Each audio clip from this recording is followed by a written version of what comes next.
right. We're calling this meeting to order, Pediatric Subcommittee meeting. We start with our roll call. So, Deb Brown. She's not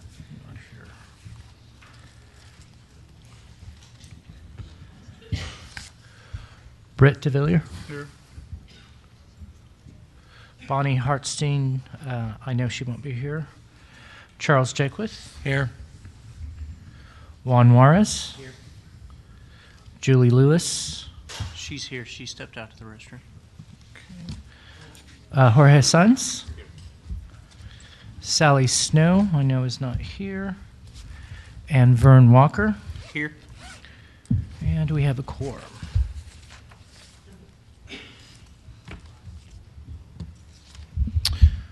All right, we'll start with committee reports. Air Medical, Jorge. Yep.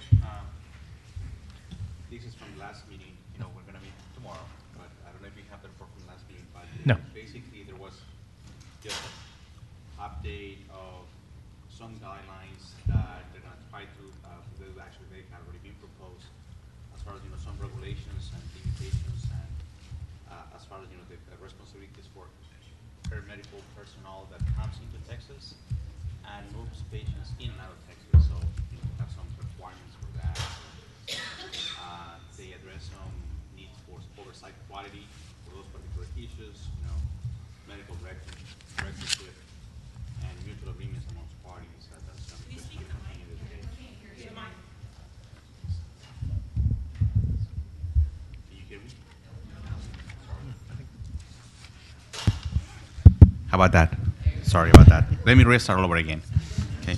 So there was some discussion on air medical as far as the in and out providers coming into Texas and leaving Texas with transporting patients. As far as acquiring some quality measures for those particular process, and also as far as overseeing quality and control and medical directorship over those issues, it's still not settled. They had made several proposals, and I guess it's just go back to GTAC, and also to have mutual agreements between parties as far as how they're going to address those quality issues.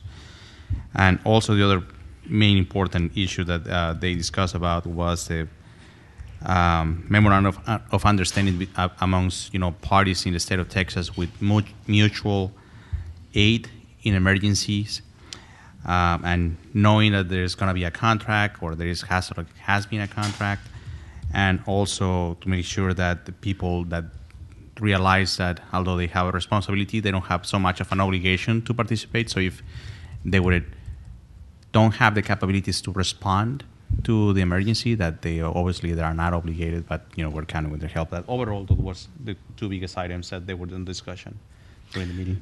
So the discussion on quality measures, was there any discussion on whether those would be patient-specific outcomes and whether they would involve pediatrics patients? They did not, go into those kind of details. I'm assuming so. Okay, we'll look for that. All right, any questions for Air Medical? All right, EMS, Vern?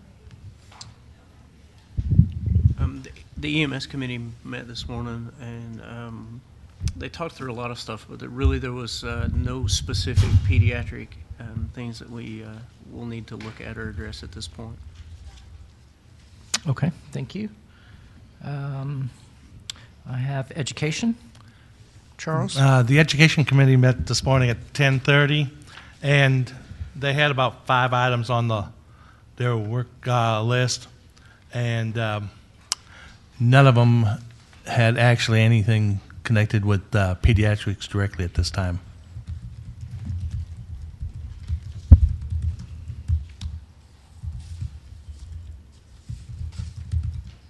Okay, we have injury prevention table, that's Deb Brown's, and medical directors. Juan? They'll be meeting this afternoon, but as far as their February 27th meeting, there was no specific pediatric formal discussions. Most of it centered around EMS medical directorship versus school medical directorship in the clinical setting for EMS students. A position paper was written, as well as Dr. Jeff Beeson was selected to serve on the Trauma Systems Committee's registry work group as a medical director committee representative. Outside of that, there were some table discussions that should come out today that with possible pediatric interest. Can you tell us what area that was? No, as I got this by proxy from Jake, Okay. but I'll bring it back to you. No problem. Julie, stroke. The stroke meeting is tomorrow, but we did have some updates in February's meeting. A few updates from EMS Stroke Education Work Group. DSHS could require a certain number of CEs specific to stroke for EMS recertification. More info is needed on how many and what kind of CEs before the motion can be made. There was an update from the Stroke Survey Work Group also, and then also an update on Texas Council on CV disease, but nothing specific to pediatrics. Okay, and then trauma systems. Trauma Systems will meet tomorrow, but in February, they voted to support our position statement related to the radiologic studies in children. Oh, wonderful.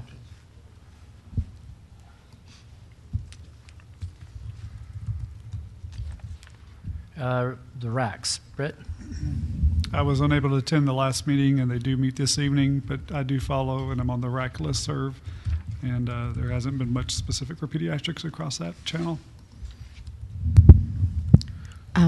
Dr. Macias, could I add a correction? The RAC chairs will not meet tonight. They are not meeting this time. That's right. Forgot, sorry. Okay. Thank you. Okay. This session. Disaster planning. And that is Bonnie's. So And I've got it for her. Disaster meant last February. What was covered was an update from EMTF update on AMBUS deployments and changing with standardization of the EMS coordination center. We also had a presentation by Dr. Maggie McGraw on electrical magnetic pulse, and they formed a work group to look into this issue. They had a reference to the Texas Emergency Management Advisory Council conference that was coming up, and Nick Sloan was elected to serve on the Trauma Systems Committee Registry Work Group. And the other thing Disaster was looking into was having the same time for their meeting every quarter. Okay. Thank you. So that is all our liaison reports. I've got item number 3, EMS for Children State Partnership Update. Dr. Shaw?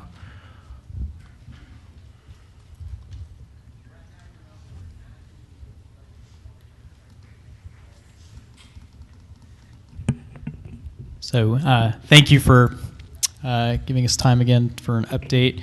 To follow up on some of the things that I discussed last time, I wanted to introduce that we have a new EMS for Children State Partnership Program Manager, Sam Vance, and after I'm done talking, I'll let him introduce himself and provide some additional updates on behalf of the EMS for Children program. To follow up on some of the updates I gave last time, one thing I wanted to mention is an update on the pediatric protocol resource tool that we are planning to make available on our EMS for Children State Partnership website. It is near ready to go live for public use. We're just working out a few technical issues, and it should be ready in the next couple weeks. We've had the chance to review it, and looks like it will be what we think is a useful tool. Last time your committee didn't have a quorum, we are seeking the endorsement of the Pediatrics Committee for use of the tool. The tool, just for those of you who weren't here last time, it is an online tool to make available evidence-based protocols for pediatric pre-hospital care that have been developed either by internally or external groups. In existence, we have the respiratory distress protocol that has been implemented in Houston and Austin and is in the process of implementation in Dallas. And in addition, soon to be published will be guidelines on seizure management, pain management, and use of helicopter EMS, and that's from a collaborative effort between the National Highway Traffic Safety Administration and the EMS for Children program at a national level. So those will be made available, as well as for the evidence summaries that we created last year with stakeholder input, as well as resources for other guidelines that are in existence. So we're seeking the committee's endorsement of that tool. And so remind us of those evidence-based summaries. It's cervical spine immobilization. Yes, cervical spine immobilization, the post-resuscitation care of children and newborns. In addition, that includes management of non-traumatic shock, and the fourth one I'm blanking on at the moment. I'll get back to you on the fourth one. I'm blanking on the fourth one. But those are three of the four that we had created. Is there a formal tracking of utilization? Yes. Where you can kind of perceive what the penetrance into the different areas of Texas is going to be?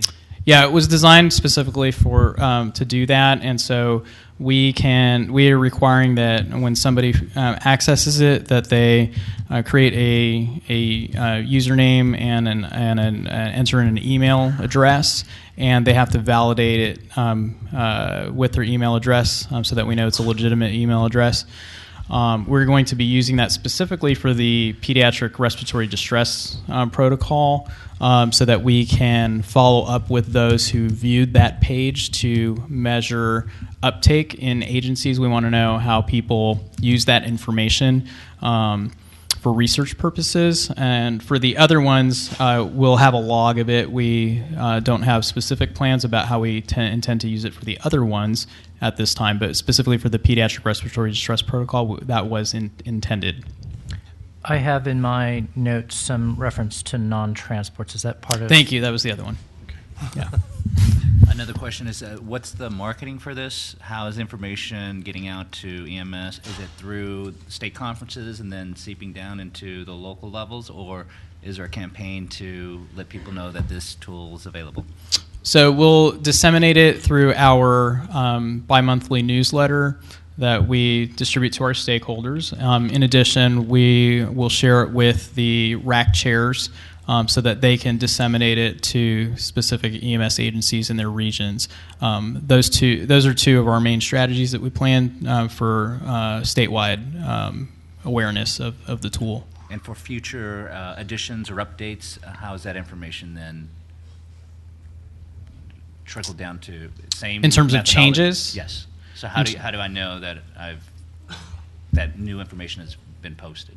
Sure. So those things would be disseminated in the same manner. So on the website, we'll list the actual date that the guidelines were created or the summaries were created. If it's a link to an external resource, then that would be up to whoever created those resources. But for the ones that are more homegrown, those would be listed on our website and be distributed through our newsletter and through updates to the RAC chairs, and then through quarterly feedback at GTAC.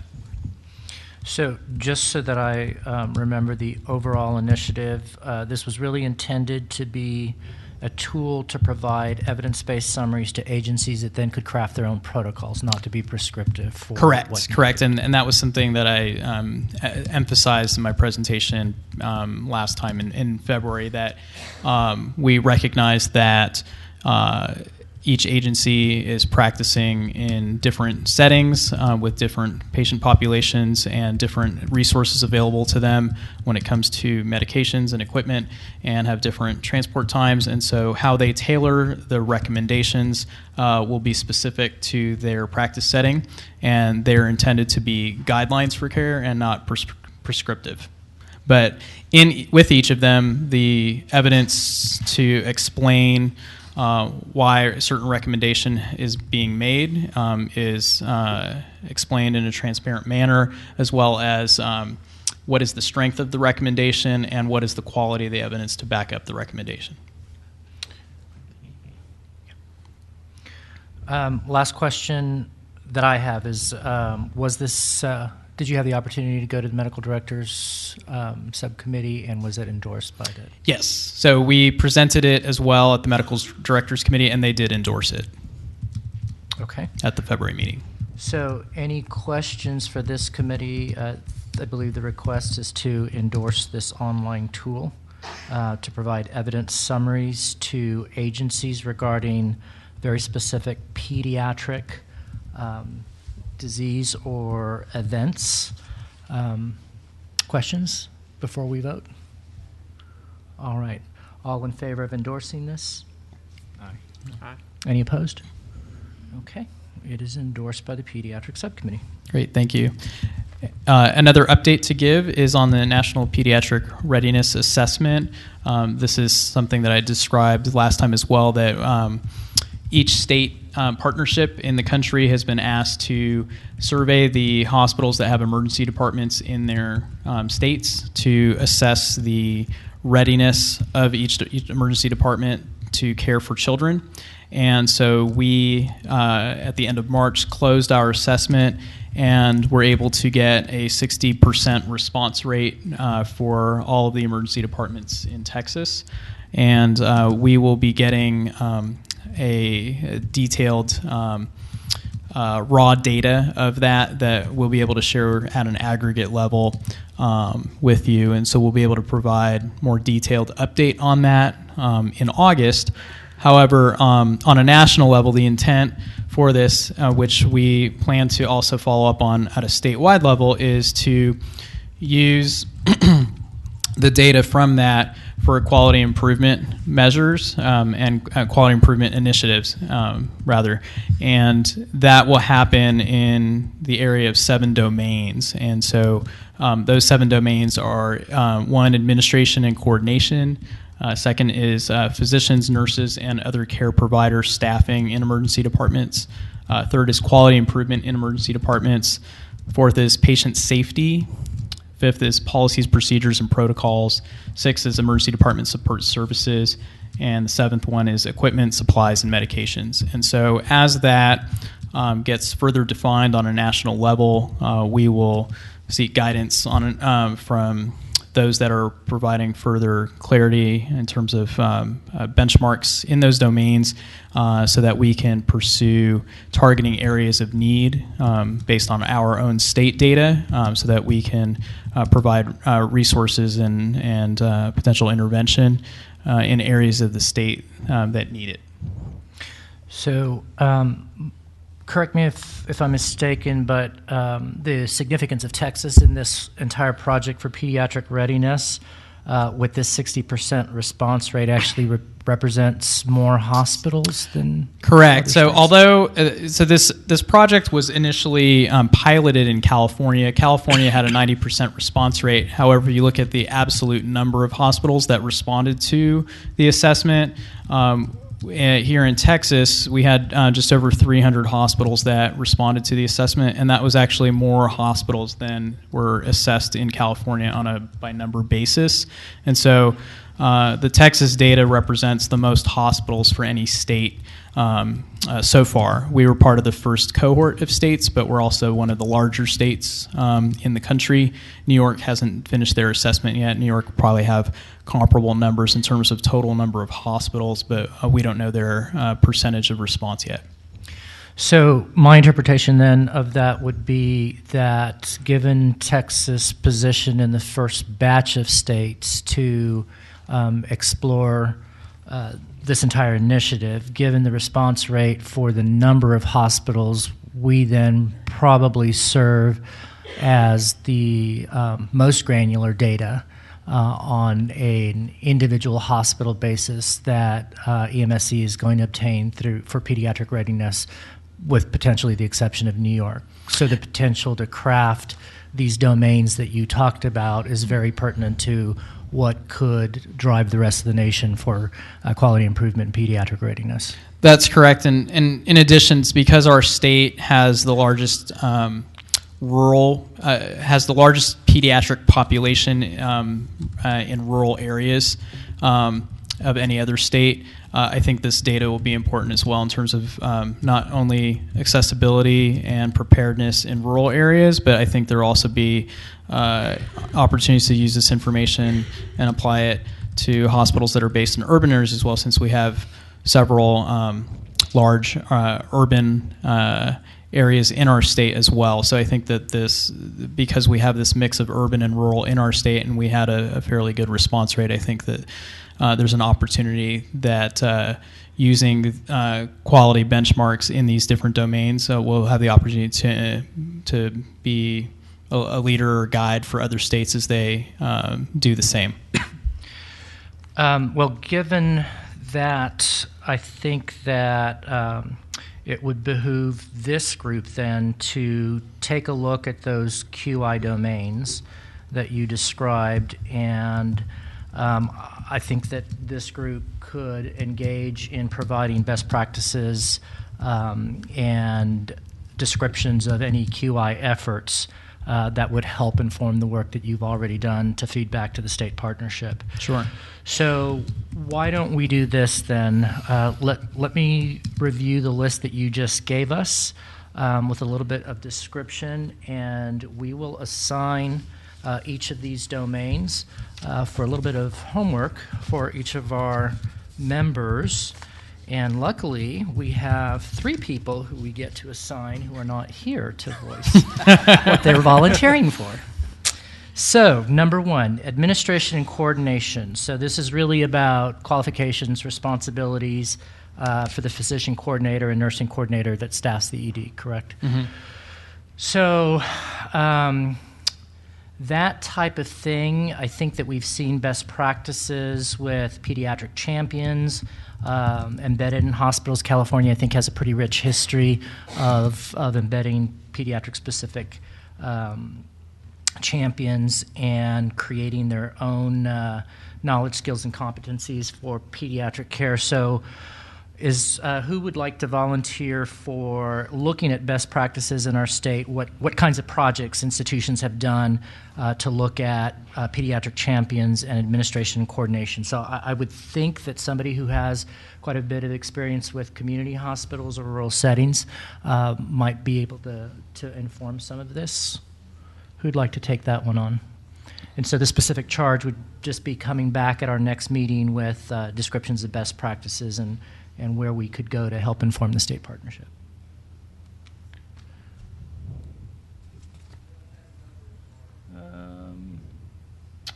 I think Deb Brown just volunteered for that one.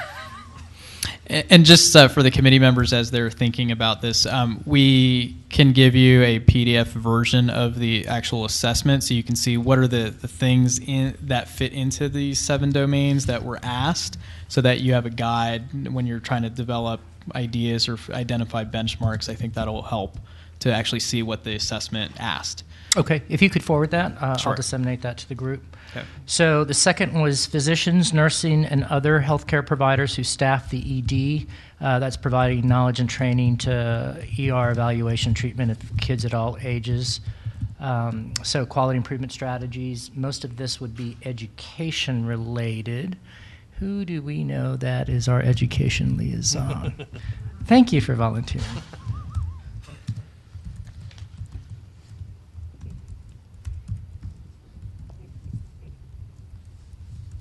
All right. Next is quality improvement and performance improvement in the ED. This is essentially integrating quality improvement strategies and what institutions are doing to look at ongoing QI education and ongoing rapid cycle intervention. And I will take the liberty of taking that one since that's my other hat. All right.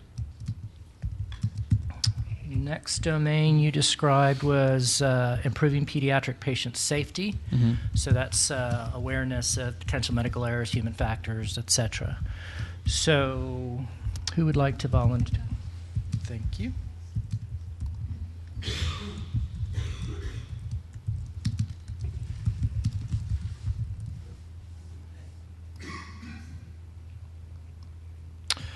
Policies, procedures, and protocols. This is agreements, hospital-based policies, anything else that you would inform that general domain? Yeah, that covers it. Okay. Thank you.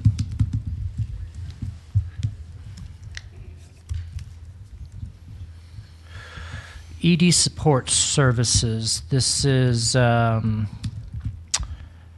skills, capability, equipment, primarily pertaining to pediatrics in radiology, laboratory, etc. Okay. ED support services, skills, capability, equipment, safety guidelines for pediatric patients in radiology, laboratories. So that also would include interfaces with the community. So what strategies are in place to improve QI with that type of activity?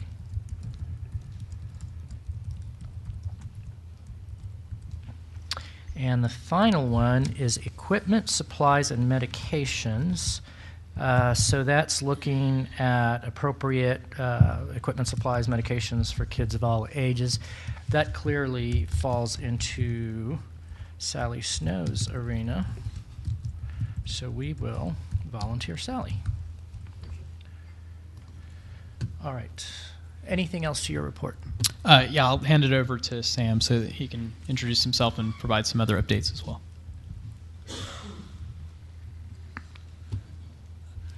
Good afternoon. My name is Sam Vance. I am the new EMS for Children Program Manager. Just to give you a little bit of information on myself, I started in EMS in 1987 with City of St. Louis, Missouri EMS. Worked there for about 5.5 years. Then worked for the Metro West Fire Protection District in St. Louis County, Missouri for 14 years. Until I hurt my back one too many times, and they said find something else to do, so I did. Was the EMS educator as well as the American Heart Association Training Center coordinator for Ozarks Medical Center in West Plains, Missouri for about a year. Then went to work for the St. Louis Children's Hospital for the past 4 years as the EMS outreach coordinator. As that position, my basic job was to be the liaison between the hospital and the different ambulance and fire departments in the area, but I also represented the hospital at the regional and state EMS and trauma meetings. I also sat on the Missouri Pediatric Subcommittee, which was basically the Missouri EMS for Children program, and because of St. Louis Children's Hospital's proximity to the state of Illinois, we also participated in the Illinois Central and Southern Region EMS for Children programs. I'm happy to be here in Texas as the new program manager. I look forward to meeting with all of you, meeting and working with all of you. And as far as upcoming things, as you're probably all aware of, next week is EMS week. Next Wednesday, May 22nd, is EMS for Children Day. Because of the short amount of time that I had here, we weren't able to put together a real big celebration for EMS for Children Day, but we are planning some things for next year because next year is actually the 30th anniversary of the EMS for Children program. And the other big thing that's coming up is the EMS reassessment. That's another national thing similar to the National Pediatric Readiness Project. That will, if you may remember, in 2010, the EMS departments across the state were surveyed on 3 of the performance measures, and we're getting ready to do a reassessment on that. The first cohort just started. Our cohort will start in October. Just starting to send out letters and emails to the individual agencies to get updated contact information for all those folks. Any help that you all would be able to give me would be greatly appreciated. As far as contacting folks, anybody sitting out here, any help would be greatly appreciated as far as that contact information to get those surveys sent out. So again, I look forward to working with all of you and appreciate the time here. So if y'all have any questions for me, all righty. Well, thank you very much. Welcome to Texas. Thank you. Thank you. Anything else? All righty. Thank you. All right, thank you. Any questions from anyone for EMSC State Partnership? Great. All right, item number 4 on our agenda is the State Child Fatality Review Team update. Unfortunately, Susan Rodriguez had a last-minute conflict and therefore couldn't be with us today. There were 2 critical elements that she wanted us to know about. The first is that the latest Child Fatality Review Team annual report was recently released, quite extensive, and it can be found on the DSHS website with all the front slashes after MCH's Child Fatality Review. The second is that there's currently proposed legislation that makes April Water Safety Month specifically pertinent to our pediatric populations that sustain so many submersion injuries, especially in this state. And that is moving through the legislative process, so we hope to have an update from her, from Ms. Rodriguez at our next meeting. All right, item number 5, pediatric imaging implementation strategies. So give me one moment to pull that document up. And you'll remember in our previous meetings, we developed a position paper created in 2012 that describes computed tomography and the role it had in imaging for children. And our position really was distilled down to 6 elements. And those 6 elements are as follows: that all CT scans on children should be performed using pediatric dose reduction protocols, that we should avoid the use of protocols which automatically result in the performance of multiple CTs, that imaging modalities that do not use ionizing radiation should be used when feasible, that understanding and linking guidelines of care through evidence-based practice help minimize the use of testing, that avoidance of further CT imaging once a decision to transfer is made should be taken, and that accepting institutions should avoid repeating scans. So in our previous sessions, we had talked about taking the conceptual model that we described and really looking at suggestions for implementation strategies. There are some national initiatives, and I have to admit, I often get confused between Image Gently and Image Wisely. I believe Image Gently is the one to be introduced this fall and on into 2014, endorsed by several organizations, including the American Academy of Pediatrics. So one of the things that we had talked about in previous meetings is that within this group, we could define also best practices and best strategies so that our proposal for approaches to minimizing ionizing radiation in children could have some very practical modalities to help quality improvement.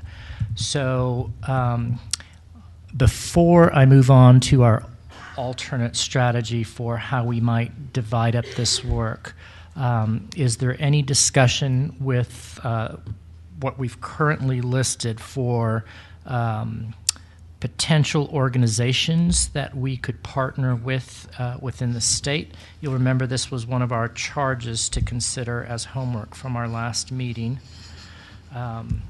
So we were to consider best practices as well as partner organizations and imagine ways in which we could help implement some of these recommendations within the state.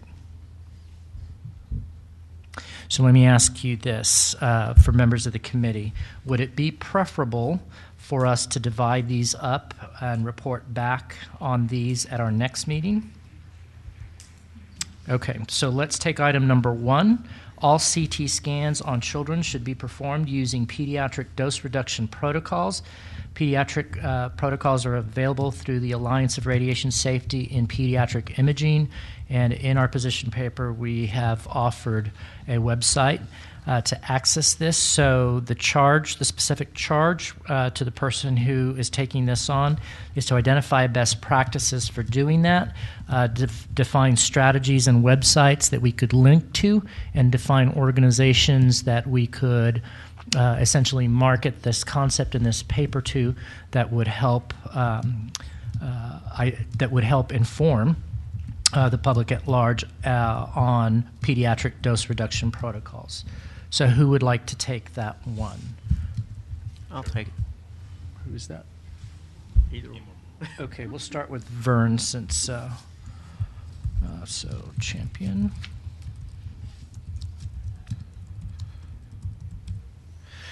So item number 2, avoidance of the use of protocols which automatically result in the performance of multiple CT studies. This is head, cervical spine, chest, and abdomen and pelvis in pediatric trauma patients. Typically one of the very common practices, often in pediatric EDs, but certainly described more often in community EDs as well. So this one we would envision to be physician-based and emergency nursing-based professional societies, as well as perhaps linking to children's hospitals. Who would like to take that one? Okay. Thank you. Number 3, imaging modalities that do not use ionizing radiation, such as ultrasound, should be used when feasible. I think, Britt, would you see that as linking hand in hand to the one before it, since it really is about evidence and protocols? You think that's reasonable? Okay, so we'll put both of those down.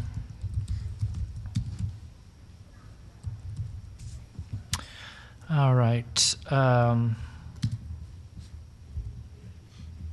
Item number 4, understanding and linking guidelines of care that utilize evidence-based practice strategies will help minimize the use of unnecessary testing. And this was really about guideline applications, EMR-based clinical decision support, hospital-based protocols.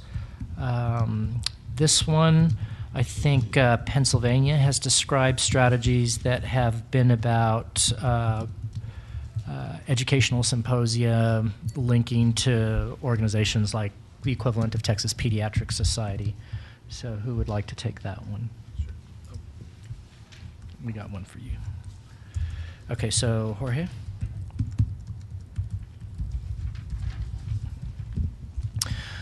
Next one is avoidance of further CT imaging once the decision to transfer to definitive care is made, unless the accepting institution specifically requests a scan prior to transfer. If CT imaging is performed prior to transfer, the images should be included. Final radiology reports should be forwarded. Acquisition of radiographic testing or delaying testing should be balanced against the risk of delaying critical care for stabilization of the ill or injured pediatric patient. Okay. That is Dr. Juarez. I am going to ask, number 6 is accepting institutions should avoid repeating scans, consider access to a cloud-based digital image translator. One that seems to be your forte. Would you mind?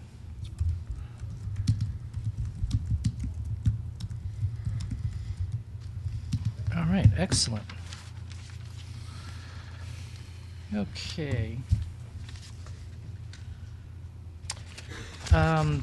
Our next agenda item is Pediatric Transfer Guidelines, reviewing the Washington State Pediatric Consultation and Transfer Guidelines in comparison to the Texas Administrative Code. This was actually Sally Snow's proposal and initiative, and I think in her absence, we will table that one until her return.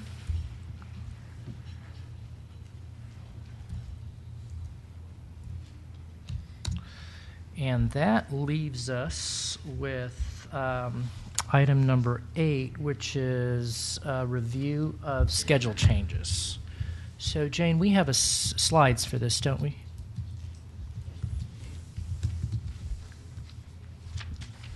So, for this committee, if you haven't had a chance to review the email, there's an email with some attachments that was disseminated that describes potential changes to the meeting structure, not just for the pediatric subcommittee, but that actually reflect upon all committees as well as the large GTAC meeting. I think it's reasonable to describe that the crux of them compress 3 days into 2. Look at options with and without lunch breaks, look at options with 1.5 hours versus 15 minutes versus an hour.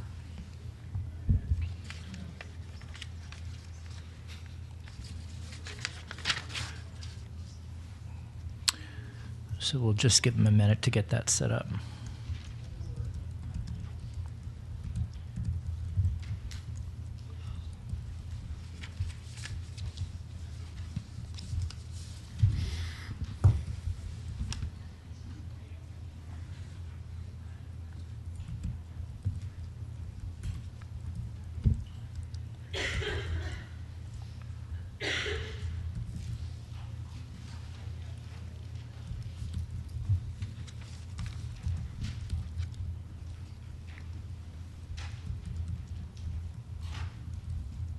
Okay. So here are the schedule options. All schedules begin with a 1-hour GTAC meeting, ending with a 2-hour GTAC meeting, sandwiching all the committee meetings in between. All schedules have as well in common day 2 beginning at 8 a.m. So schedule options for A are noted on this slide, as mentioned previously. Beginning with the 1-hour main GTAC session, you'll see the key here is that each of the committee meetings progresses for a total of 1 hour as opposed to an hour and a half. And this is starting half day on day 1, but this also means ending with a 2-hour session with the main GTAC meeting ending at 1600. For option B, also half day. But in this option, each of the committee meetings are 50 minutes as opposed to 1 hour, and that still allows for meetings to end at 1600 with the 2-hour GTAC session. Option C begins slightly earlier on day 1, and this now has that is necessary to accommodate 1.5-hour sessions as our current structure is laid out. You'll notice on day 2 that there, between Committee G and Committee H, there's a 1-hour break for lunch, and this puts the 2-hour GTAC meeting ending at 2000. In option D, starts much earlier on day 1. And this goes 1-hour sessions. No, I'm sorry. Is that right? 2 1-hour sessions. That's right. That's right. And then ending, this also has the 1-hour break for lunch on day 2, and this puts the main GTAC meeting ending at 1830. And then the final one starts earlier, much earlier on day 1, and you'll see the breakup of sessions going an hour to an hour and a half, and then that allows this day 2 to end at 1700, and has a 1 hour break for lunch on day 2 as well as day 1.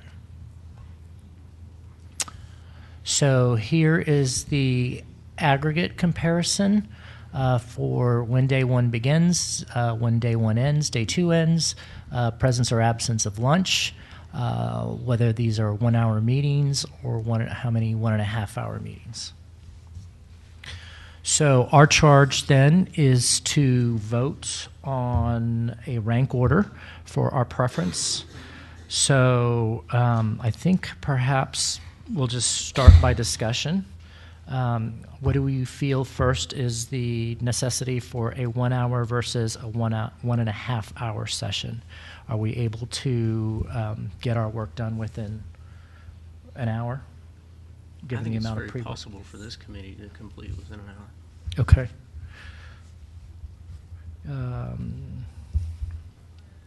Second question is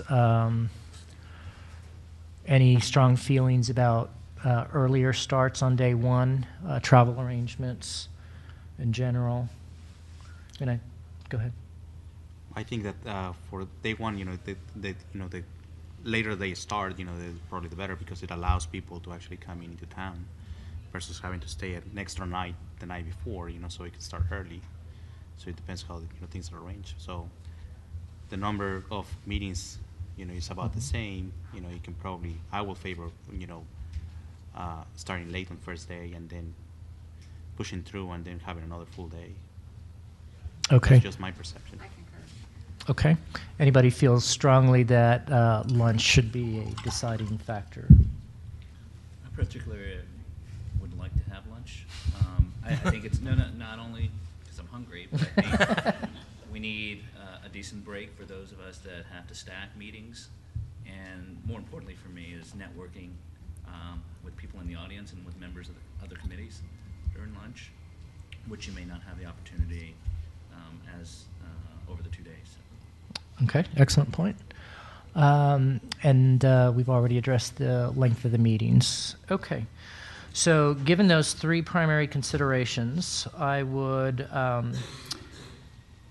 ask you to consider voting for 3, and then we'll take a rank order. And let me pull up Sally Snow's and Bonnie's votes first.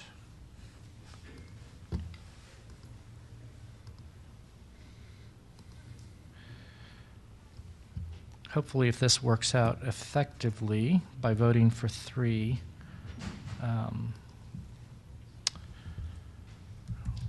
we'll be able to identify what gets the most votes in total.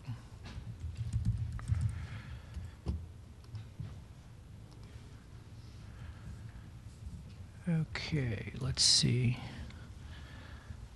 So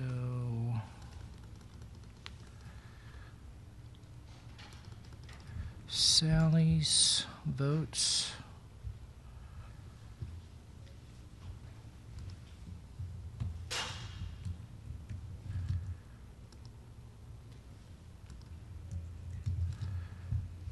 Okay.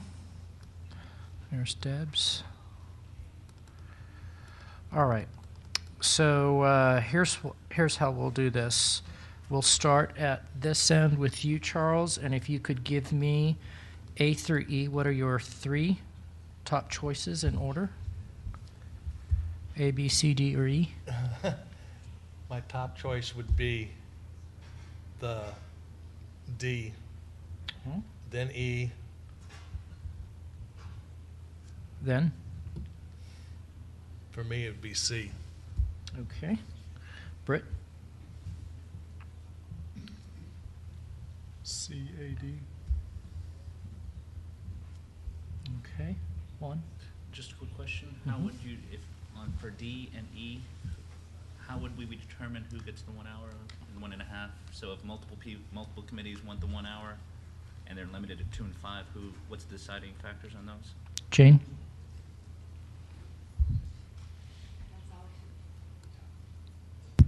That would all to be determined.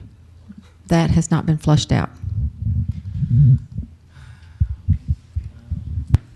My vote would be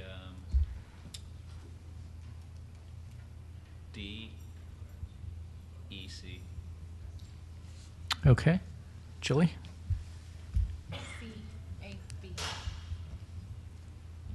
Go ahead. Vern? I like options E, then B, then C. Then D, sorry. D. And while I'm tallying these and adding our absentees, comments from the state partnership or anyone else regarding scheduling options?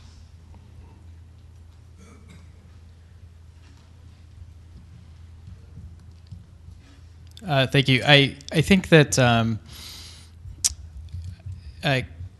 although GTAC isn't necessarily giving consideration to the other groups that meet during the GTAC meeting, I think that something that isn't listed here as a potential option is, since there are certain groups that always meet during the GTAC meeting, would be to integrate them in to the schedule, since that way when they do meet, then it wouldn't conflict with other committee meetings. If that's not an option, I think just stating that extending the time on that first day, going late on day one, I think is conducive to allowing for early arrival on day one with a late start, and then allowing people to leave in time on day two. So the one that I think does that the best is B, because that allows people to come in the morning, work somewhat late, and I think we could even go later than 6 o'clock if people wanted to, but still end on day two at 4 o'clock so that people can leave, since some people from parts of the state only have the option to fly to get here in time, and still that would allow them to only have one night stay in the hotel to be financially considerate of those needs, and then also consider the time. So what I'm saying is, I think that starting late on day one, ending late on day one, and ending early enough on day two allow for travel seems conducive to travel, and I think that choice B is the best option for that. So to reflect on the significance to this committee, the EMSC Advisory Committee inherently works with this committee, with members of the committee, as well as with members of the other committees. So this is sort of a working platform for that group as well, correct? Correct. The other advantage to be that somebody brought up during the EMS committee meeting during public comment was that with Choice B, if a group chooses to meet in the morning on day one, they could do that prior to the start of the rest of the committee meetings, and then they could have a fixed time, whereas the way it currently works and the way it may work with the rest of them is we routinely have to wait until the agenda is released or the committee assignments are released before we can decide when we're going to have our meeting. If you went with option B, we could always plan to meet from 10 to 12 on day one, and we know that there won't be a conflict. So if I'm not mistaken, the schedules are always rotating anyway, so it's actually predictable, correct, Jane?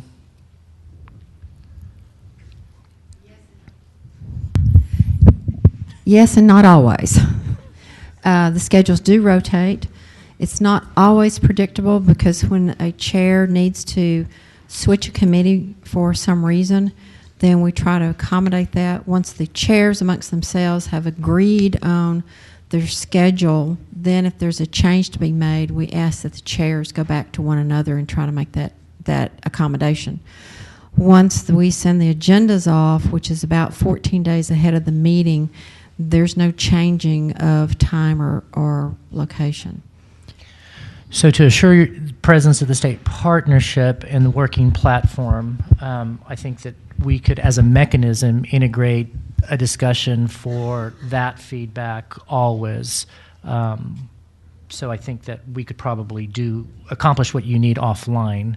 Yeah, and that would be helpful. Okay. If it were, if it is predictable, if that is somehow publicly available or available earlier to plan for travel purposes?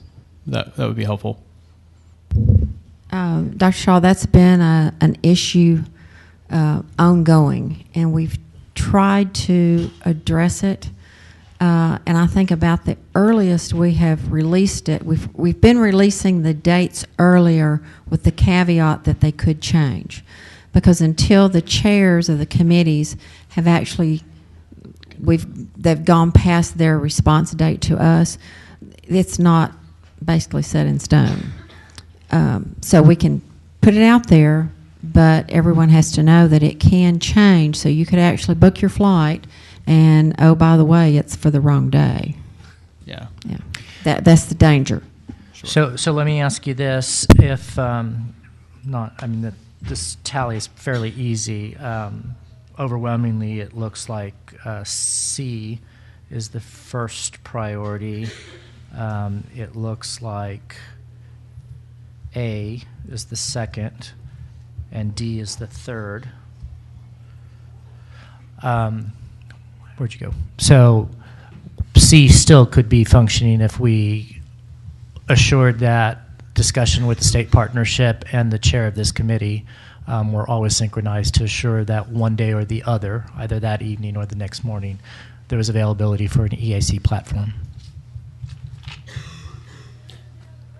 Yeah, that would be helpful. And I recognize that C allows for 1.5 hour meetings for all the committees, which may be helpful to have more time for all the committees. I did hear feedback at the EMS committee that having an end time of 8 p.m. on day 2 would be prohibitive for travel, and some people would have to stay an extra night. But from my perspective, that's okay for me. But for others, that may be difficult. Okay. All right. So that concludes our listed agenda items. Are there any public comment issues that we have not addressed? All right. Well, I guess this really makes the point that we can accomplish this in an hour. So thank you. This meeting is adjourned.